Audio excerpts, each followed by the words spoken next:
নাজমুল হোসেন শান্তরে কমলার বনবাস মুভি দেখছো না? কমলার বনবাস ছবির মতো যদি তাকে বনবাসে বানানো যাইতো তাইলে মনে হয় যে বাংলাদেশের ক্রিকেটটা কেন নিস্তার হইতো। একটা সুন্দর ম্যাচ দলনেতা হিসেবে তার যতটুকু করিবার দরকার ছিল সে তো করতেই পারে না, বরং এমন বাজে একটা শট খেলি সে আউট হয়েছে। তারপরে মনে করছে সাদমান, লিটন, সাকিব আল হাসান একের পর এক ব্যাকে খেললে যাওয়াই শুরু করছে।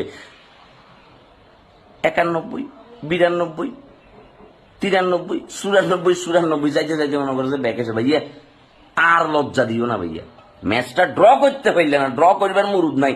2.5 দিন ধরে বৃষ্টি চলল, অন্তত ম্যাচটা ড্র তো করতে পারতে। জিতে তো বহুত পরের ব্যাপার, এটা তো নাই ভাইয়া। ইন্ডিয়া কোনো তুনুফুনু টিম না, 1 নম্বর টিম তারা বাবুরে, এত এত মস্কারি না। অন্তত ড্রটা করি ইজ্জতটা তো বাঁচাতে পারতাম না। লর্ডেরা নামছে, লর্ডদের শক্তি পরীক্ষা করিবার লাই, মানে কতটা বাজেভাবে হারা যায়, কতটা দুর্দান্ত বাজেভাবে হারা যায়, ওইটার প্রতিযোগিতা তারা লিপ্ত হয়েছে। এখন একটা কাজ করেন, আরো কিছু ডলার, টাকা, গাড়ি বাড়ি, বিল্ডিং তাদেরকে দিতেন, মহাকাশে পিকনিক ভ্রমণে পাঠান তাদেরকে, কারণ তারা দুর্দান্ত ভালো খেলছে। একটা কিছু হইতে না হইতে তো আপনারা তাদেরকে সাথে সাথে কি বোনাস দিকি উড়াই ফেলেন। তো এখন বোনাস দেন না, বোনাস দেন যে আগামী 1 মাস তারা চাঁদে থাকি পিকনিক করবে, এই ধরনের একটা অফার তাদেরকে দিতেন।